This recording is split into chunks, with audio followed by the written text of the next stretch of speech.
let's go. Search for extraterrestrial civilizations. Part 3. Today, we'll tell you about the first radio projects aimed to get signals from space. Together, we'll learn about one amazing equation that can help us to estimate the number of active, communicative extraterrestrial civilizations in the Milky Way galaxy. Then, we'll see how the scientists with the use of today's technology are searching for the signs of life on the planets of other stars. Ready? Let's go.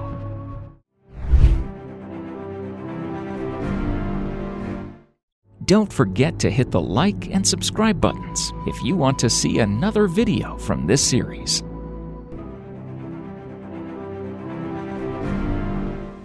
Frank Drake was the first scientist who tuned the radio to search for signals from space.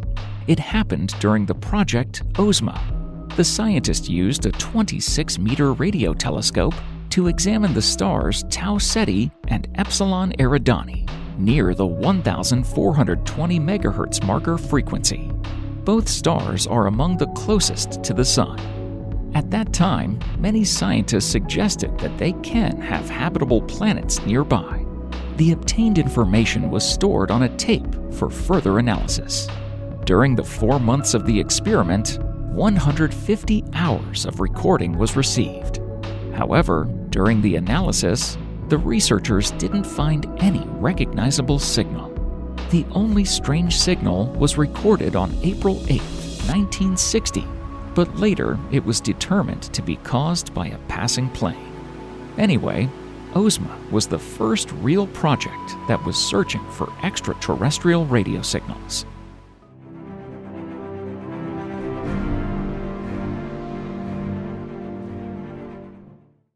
"11 years later, in 1971, NASA for the first time funded a SETI project.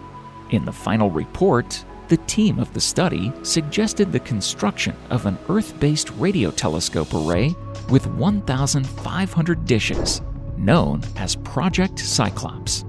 It was aimed to search for Earth-like radio signals at a distance of up to 1,000 light-years. Cyclops was not built due to the high price of the project. At that time, its creation would have cost around $10 billion. Anyway, the report has a very important role in the history of the search for other civilizations. It created the basis for future SETI projects. We can't say that we don't receive anything interesting from space.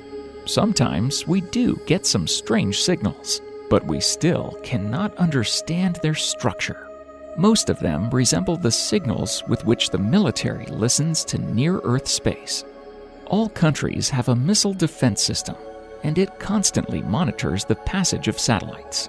And these radio pulses are most similar to the signals that we receive. Maybe they also have anti-satellite systems. Well, we can't be really sure about anything in this case. But let's go back for a moment to Frank Drake. In the early 60s, he came up with the famous Drake's equation.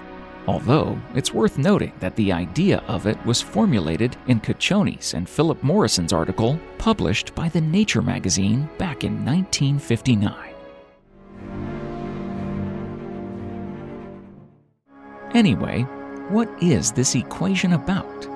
Well, scientists realized that the search for extraterrestrial civilizations is a kind of problematic matter, so it must be solved piece by piece in order to estimate the number of potential correspondents in space who are ready to keep in touch with us.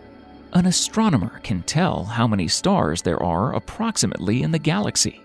Also, he can tell how many of them have planets. Of course, somewhere there may be a civilization, but this is still not enough. It is necessary to single out the planets where the conditions for life are similar to those on Earth. Then, we need to decide what is the likelihood that life there will reach an intellectual level, and whether the intelligent civilization will get to the technical state with the possibility of contact. For example, the Aztecs were quite civilized, but they did not have radio equipment.